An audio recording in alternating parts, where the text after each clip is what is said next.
Hello and welcome to the ID Talk podcast. My name is Tony Bedzonis and I'm joined by my good friend Alex Perala. Alex, hello. Hello. And today we've got a very special guest. We are joined by Rob Devlin, co-founder and CEO of Metalenz. Did I pronounce that correctly, Rob? Yep, perfect. Welcome to the show. Thank you for being here. And why don't we get started? Just tell us about yourself. Sure, absolutely. So I had done my PhD at Harvard in the group of Federico Capasso, and the thing that I was working on during my PhD is essentially what ended up becoming Metalenz. So in Federico's group, they had come up with this new type of optic, so we're all very familiar with lenses and cameras at this point, since everyone has one in their pocket in so much as they have a phone. Um, and cameras have really become quite a ubiquitous thing in the past 20 years, essentially. Um, the optics on those cameras really haven't changed in hundreds, if not thousands of years. They're still essentially the same type of lenses that Galileo was using back in his telescope. They're molded, shaped lenses. You normally need many lenses in a camera in order to get a good image. So, your cell phone, if you exploded the back there and looked at the camera, there's probably six or seven different lenses in that camera, and they're all essentially molded and shaped more or less the same way they have been for hundreds of years now. And so in my PhD, what we're working on was essentially these things that are called metasurfaces. And metasurfaces are really a way to take all of that complexity that you have in cameras and lenses and shrink it down to about the simplest possible thing that you can do. So, with a metasurface, what you have is a completely flat and planar structure, so not curved like your traditional lenses would be. It's completely flat. And then you can actually implement the function that normally requires those six lenses with just one single metasurface. So really these metasurfaces allow you to take, say, complex optical stacks in cameras, um, and put them all into one single flat layer. And the fact that the lens is now flat also allows you to bring this into a manufacturing facility that is the same type of facilities, the semiconductor fabs that are making all of the computer chips and image sensors that are in the cameras as well. So, this sort of was where I had focused on my PhD. There was initial work out of Federico's group, some proof of concepts. And what I spent my PhD working on was basically taking those to the point where their performance and the manufacturing of these lenses was something that really made them go from, a very interesting and great lab scale university demo to something that now could actually be used in real world devices. So, in 2016, we had actually published a paper that showed using these metasurfaces for the first time with a mass production type process and a performance level that was essentially with one single flat surface, few hundred nanometers thick, so really, really, really small, smaller than the fraction of the width of a human hair. We were able to get performance as good as something like a $12,000 microscope objective that had 12 different lenses in it. So, this really started capturing the imagination of folks, and that paper that we published ended up on the cover of Science magazine. Um, and from there, we were getting cold calls essentially from some of the largest cell phone manufacturers in the world, some of the largest lens makers, camera makers, all of these things. And we decided it was time to essentially see if, you know, we all saw the promise, and clearly other folks had started seeing the promise as well. So we decided to see if it was time to take this from the university and how we could actually start implementing it in a product in real devices. And so in late 2016, we ended up spinning Metalenz out, and that's where now I've been for the past almost well, 9 years. So, yeah. I'm gonna have some follow-up questions because I'm not a science guy, and Sure. it may not actually be possible to make me understand a lot of it. But I'm gonna ask you to be patient. But the metal surface technology, I just want to try and conceptualize it a bit better because I understand it's a flat surface. It replaces the need for multiple curved lenses, which is the norm. But like Yeah. what is it really? Like, is it somehow shaped? I don't know. Like, you'll just have to give me the basic rundown, I guess. Yeah, and no worries. I have a 2 and a 4-year-old, so patience is something I've had to practice immensely. So, Perfect um, for devs. and That's about so my level, so this is good. Um, so if you look at a metasurface and really what ends up making up this flat surface, so we say it's flat, and to some extent that's correct. It's really all one single physical height.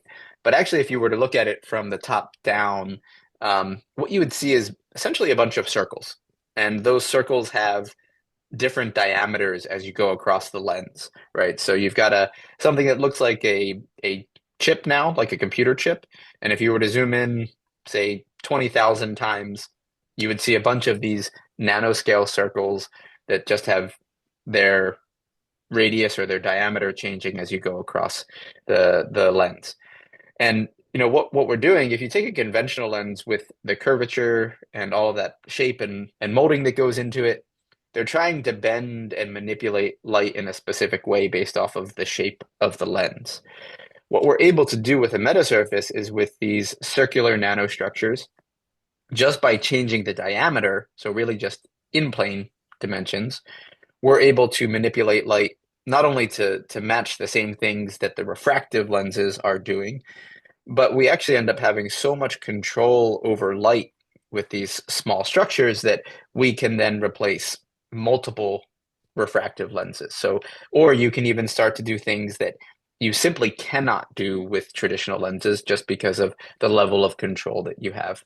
From a general principle, what really ends up happening is that when you start making and structuring material on a scale, so on a size scale that is similar to the wavelength of light that you're working at. So, if you're talking about visible light, like is being used in your cell phone cameras, that has something like call it 500 nanometer wavelength. That's the distance between the waves. When you start manipulating material on a similar scale as the wavelength, you can completely customize and engineer the response of that device in a single layer in a way that you simply cannot from traditional refractive lenses. So, and then this is what ends up allowing us to really, take that stack of lenses and replace them with a single metasurface. Okay, I'm beginning to understand, and I don't want to get into the weeds too much, but I am just curious, like where did this concept come from? I don't know the background of the science here, but who figured out you can do this, and like how did they figure that out? Yeah, so the original discovery in Federico's group had come around, and Federico came from Bell Labs, and he was sort of that from that whole innovation era at Bell Labs, where a lot of really interesting things came out of there.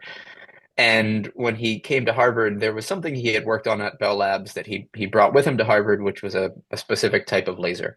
I won't get into the specifics of that, but um, the light that came out of this laser was really messy, so to speak. So it kind of spewed all over the place, and it was a great laser, but it had light going in all sorts of different directions. And there was a thought experiment that was, well, can I put something directly onto the facet of this laser, like right on top of it, that will take this light that's going everywhere and start to put it more where I want it to go. Hmm. And if you want to put something directly on the facet, you obviously cannot use a curved refractive lens, right? Because if you're trying to put something on a flat surface of a laser, you can't put something that's curved directly onto it. And so they started to play around with different shapes and sizes and things like that that they might be able to put on there. And eventually, what they found was they could actually design just one single layer. So, one single surface that had all the same physical height of these nanostructures that was able to control and shape the light coming out of the laser.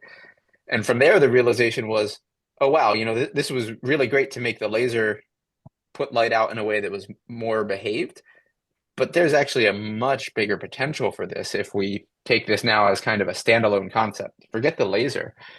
This is something where we now have so much control over light that, it can start to be thought about as something that can completely replace or do things that conventional lenses simply can't.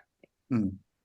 And can you elaborate on like the advantages it offers? Like, because it sounds like it's not simply that it replaces a whole bunch of big in Yeah. scare quotes lenses, but it's not just that it's more compact, but it's like all this like fine grained control, I guess, over light. And like what are the advantages that interest, like, for example, a smartphone company or whatever?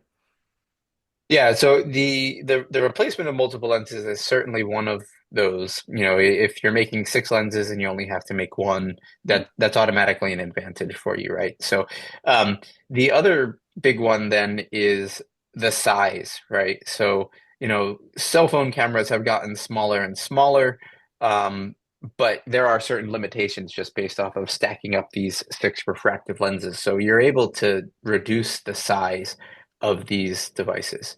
Um, and then perhaps the biggest advantage really is that you can even take even more complicated sensing devices, right? So we're just talking about cameras right now, but if you go into scientific labs or medical labs or industrial environments, there are even more complex, larger, more expensive sensing devices that simply cannot fit into phones or consumer devices today.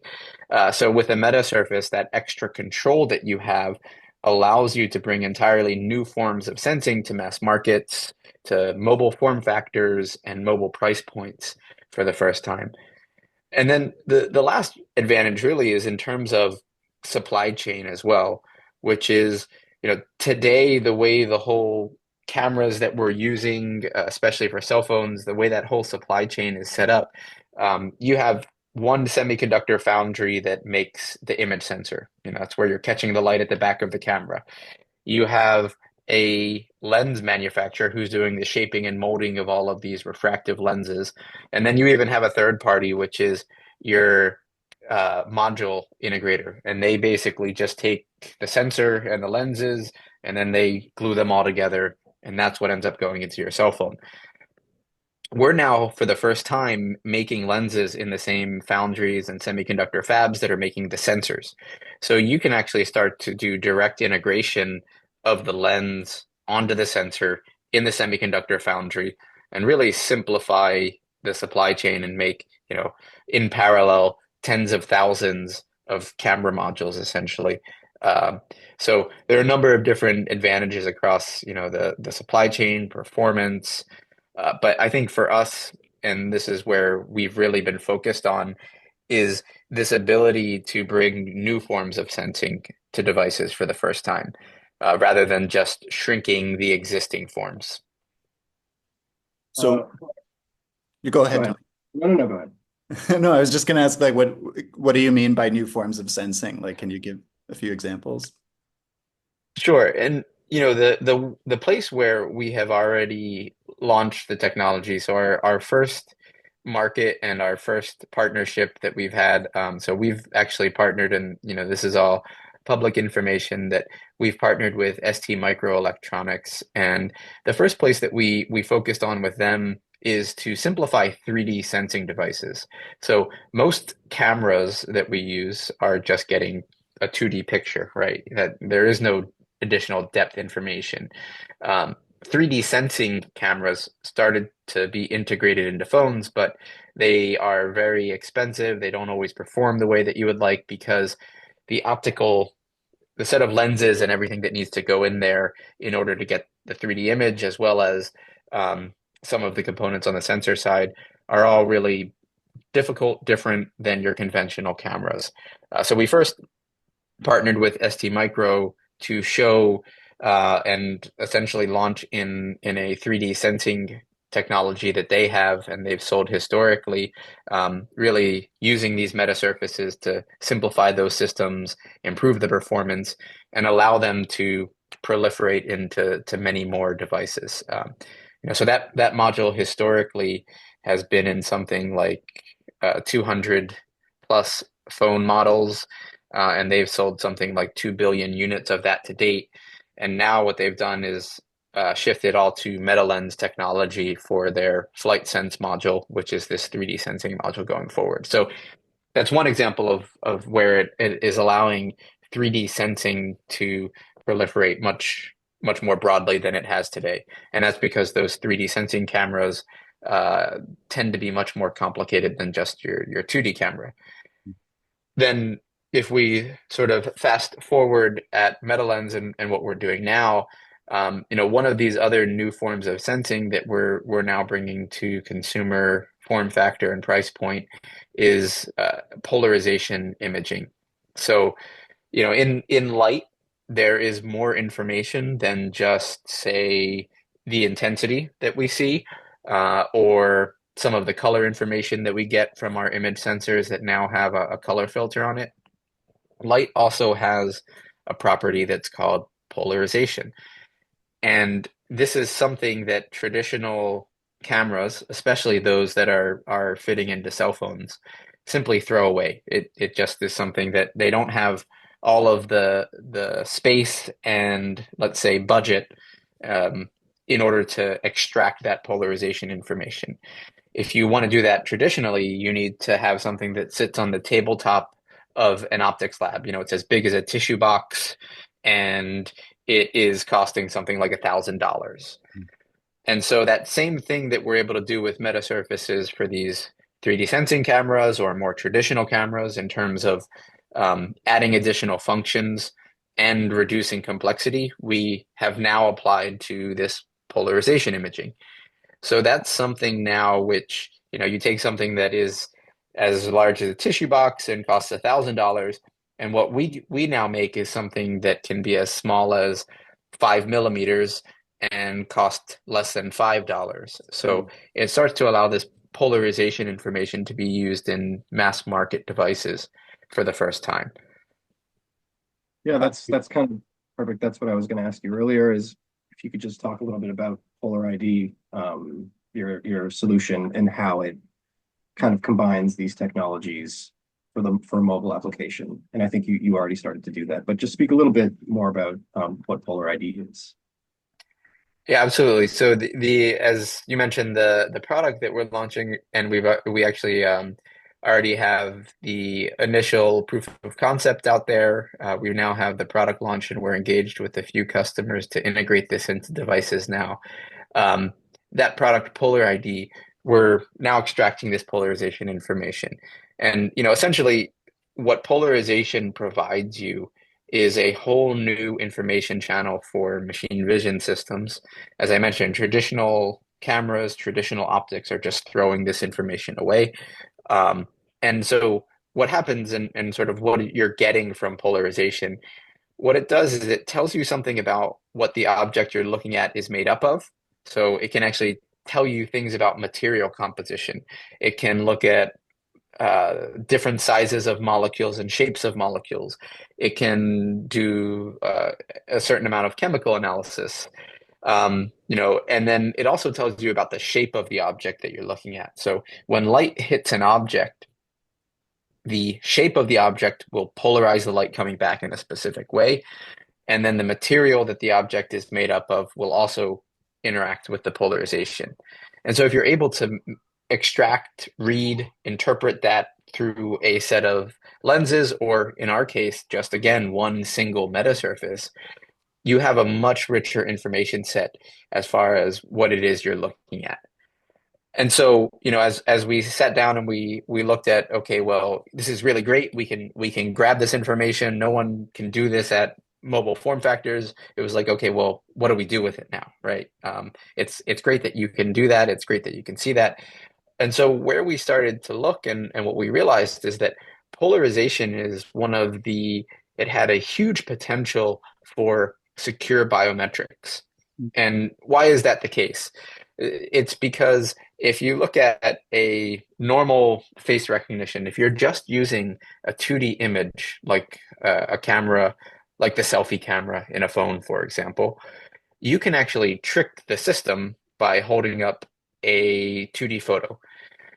And then, okay, maybe some systems have a little bit more complex AI or something they've integrated. But then you can actually trick those systems for sure if you hold up a 3D replica. Mm. So then you get to this point where what you really need in order to make a secure biometric face recognition solution is something that is able to, number one, be able to differentiate, not just be able to pick up the features that are in two dimensions. Are your eyes the right distance apart? Is these different landmarks that you look for? But it also needs to make sure that it's not someone trying to trick the system with a photo. And if you start to get into higher levels of payment security, banking, authentication, these different standards that end up being out there, then you even need to be able to reject a 3D mask. So even if someone comes with a 3D mask of me, the Polar ID system or a biometric solution needs to be able to say, okay, yeah, that has all the right features. It even has the right 3D shape, but that's not Rob. That's not Alex. Mm. So the way that polarization plays into this and what we can do with Polar ID is again, we bring that information to mobile form factors, mobile price point for the first time, and then we use that information to not only make sure that what is in front of Polar ID is, again, sort of has all the right facial features and landmarks, um, that it has the right 3D shape. And then we use the ability to discern different materials with polarization so that even if, and we have a number of these examples um, in terms of masks that we now have here around the office, where even if someone makes a perfect 3D scan of your face and puts it into the most jarringly lifelike silicone mask that you'll ever see, Polar ID can still reject it. And then we've shown that, other devices that are out there for biometrics that are just using 2D or even in some case using 3D information are able to be tricked by these masks. Mm. But Polar ID cannot be because it not only is able to look at the 2D features, it can look at the 3D shape, and then it can discern against different materials. Is that silicone or is that human skin? Yeah, I was gonna say immediately I thought of deepfakes. It's something that we write about a lot, and it sounds like this would be a good uh, uh, security tool against deepfake based attacks and like identity spoofing. Although I wonder, like, how do you at Metalenz do you have a team that is actively like testing this? Because I know deepfake technology has advanced pretty quickly. I do a weekly AI newsletter for ID Tech, and I was writing last week about there was new research showing that some deepfakes appear to show a heartbeats, like for photoplethysmography. I'm not sure how to pronounce it. So yeah, I'm just Yeah. curious, is this something you're actively like testing against? Yeah, I mean, one of the easiest ways that comes in is that you can actually use deepfakes to trick some of these systems that are using just the selfie cameras or something like that, because you can put an additional layer of security on the selfie camera to say like, okay, I'm not just going to look at a single frame, I'm going to look at a video Hmm. and make sure there's movement and there's blinking and so you can then use a deepfake video to then bypass that other aspect of security that some of these selfie cameras put in. So, the easiest way that Polar ID rejects that, and we've shown this, is just, it immediately tells that you're looking at a screen or a video, and there is no three dimension, there is no human skin present, nothing like that. So that's sort of the first way and the most basic way that it plays into it. And then even if you tried to do something more complicated, so with some of the deep fakes or other things, you might be able to try to bypass the actual visual system and try to feed the information directly into the biometric system. Try to do it in a way that you're actually bypassing just the cameras that are there. Um, the polarization signature of the person is not going to be known. It's not going to be something that would be easily deep faked. So that's something where again, sort of the fact that we're using this polarization signature, so to speak, is something that also keeps us additionally protected.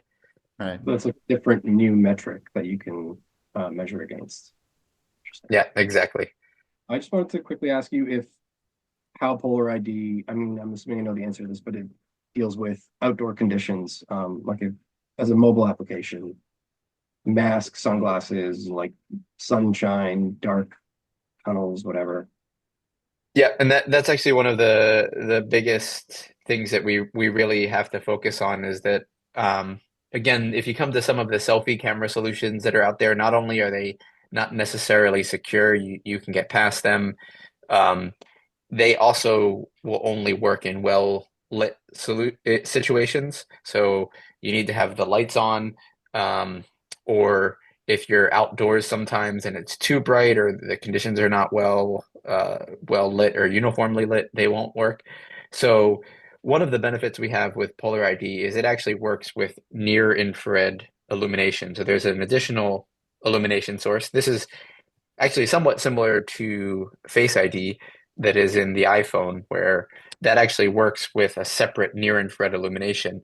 And that's so it can work indoors, it can work outdoors. For Polar ID, what we're able to do outdoors, and then even if you're outdoors and you have glasses on and you have a mask on, um, and then even if you're outdoors, you have glasses on, you have a mask on, and it's really bright. It's sort of like we're getting into the Sam I am here. Could you, would you, with a mask. But so essentially, even when you go outside, it's really brightly lit. With Polar ID, the amount of resolution that we have with our Polar ID camera is actually quite substantially higher than any other biometric solution that's put out there for cell phones today. So that means even if you're obscuring parts of the face, or even if you have a really bright light source, we still have enough information coming into the system to be confident to authenticate that the user is not just, again, right 2D features, but has all of the right characteristics in terms of 3D shape and material composition. So it works well indoors, it works well outdoors, it works well in the dark, and it works well even in really brightly lit solution situations where your face might be partially obscured by something. I wanted to go back to just clarify something. So Polar ID is kind of this is the new kind of authentication focused solution for your technology, but then it's not the tech that's, for example, involved in your work with STMicroelectronics, right? That's like the different product, right? That's correct. That's correct. Exactly. So, we call that our first generation product. We call it Orion. That's not necessarily involving anything with this additional information channel of polarization. With Polar ID, that's something separate. Where now, actually, at Metalenz, we not only the heart of this is still the unique hardware of our Metasurface. Mhm. But because of the way that this brings information into the image sensor and the system so uniquely, we've actually now started designing full system solutions around this. So we've developed all of the machine learning algorithms first to do the reconstruction of that polarization information, and then also the machine learning algorithms that go and essentially make the decision as to whether this is a live person or a 3D mask of that person, and so on. So this is now something where we have essentially a co-design of the metasurface, the algorithms, and have wrapped this all together as a complete solution that we offer. Right. And so the Orion solution, it sounds like that's probably already in probably a lot of phones, by the sounds of it. But is Polar ID also already showing up in devices, or is it like just starting that process? Yeah, with Polar ID, there's the additional development we've had to do because if we're launching this as a biometric solution for phones, especially phones that want to be able to use this for payment, right? You know, paying with your face for anyone who's sort of done that just on your phone, it's a really, really convenient way. And if you meet the level of security, it's something that ends up being a really nice way to just and it kind of this is the way things are moving in general, right? The more things you can do on your phone, half the time I don't even carry my wallet around anymore because I know with my phone I can securely pay with my face. So it's really been showing those additional security standards that we can meet, and now we're not only meeting them, but in many cases we're even beating the sort of standards that are out there for digital payment. That's been the additional hurdle, so to speak. So now where we're at is, you know, we're in talks with a few different cell phone OEMs, and in 2026 we're looking at the first potential for these to be integrated into devices. All right, cool. I know that we're kind of running out of time, but I am curious because it sounds like this technology has so many potential applications. Are there other application areas that you're also working on actively? Absolutely. I think one of the most exciting things about this is that you know, being able to take a secure biometric solution, which has only existed in primarily one very large cell phone OEM today. You know, a secure face authentication is really only in Face ID. And being able to now put that at a form factor, a price point that can really allow it to proliferate to all of the Android devices out there, maybe even start displacing fingerprint sensing in, you know, all the way down to the mid-tier, and hopefully over time even to the lower tier phones where sort of all phones have this. You know, that's something that we're really excited as a really large potential beachhead. But to me, the more exciting thing is bringing this new information channel. And the other nice thing here, as I mentioned, is that polarization imaging itself is not necessarily new. It's just that it's the modules to do this have been so big and expensive. They've been in medical labs, industrial labs, scientific labs, right? So there's actually a large body of research about what you can use this polarization information for, and most of it hasn't focused on biometrics because it's been in these different environments, right? So, you know, there are things like you can actually use polarization information to look at skin growths and you can discern whether or not they're cancerous, for example. So now perhaps every time you're unlocking your phone, it's also taking a scan, making sure everything looks good. And if there's something that doesn't necessarily look good, it shoots a message off to your doctor or at least flags it for you to say, hey, you might want to go get this checked out. So that would be one example. You can also use polarization to look at air quality. So you can actually use this as an air quality monitor on a device potentially. So, you know, depending on the shapes and sizes of different molecules in the air, the polarization that gets reflected back is very different. So that's another potential application that we're looking at as well.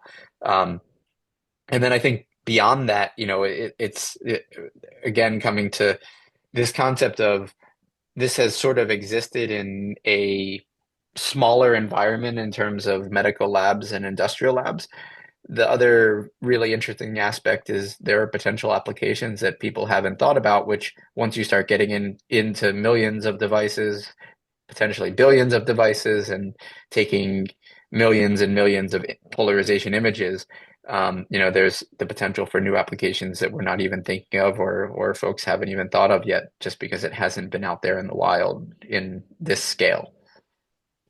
That's really exciting. I love these conversations. I'm glad you could explain it to me like I'm a 4-year-old.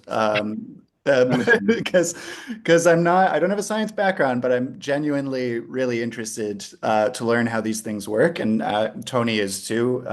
We've talked before about how we love these interviews where we can just really dive into the tech and how it works. So, I appreciate your patient explanation. Very Yeah, interesting. thank you so much. Yeah, absolutely. It was definitely great to talk through. And I think that's one of the things that we're really excited here is that, you know, what this does is it brings something that is often thought of as a niche scientific topic and a niche scientific application. And for the first time, it's putting it out there potentially millions of people's hands. So it's exciting. You're here. Absolutely. Thank you, Rob. It was a pleasure. Great. Thanks, guys.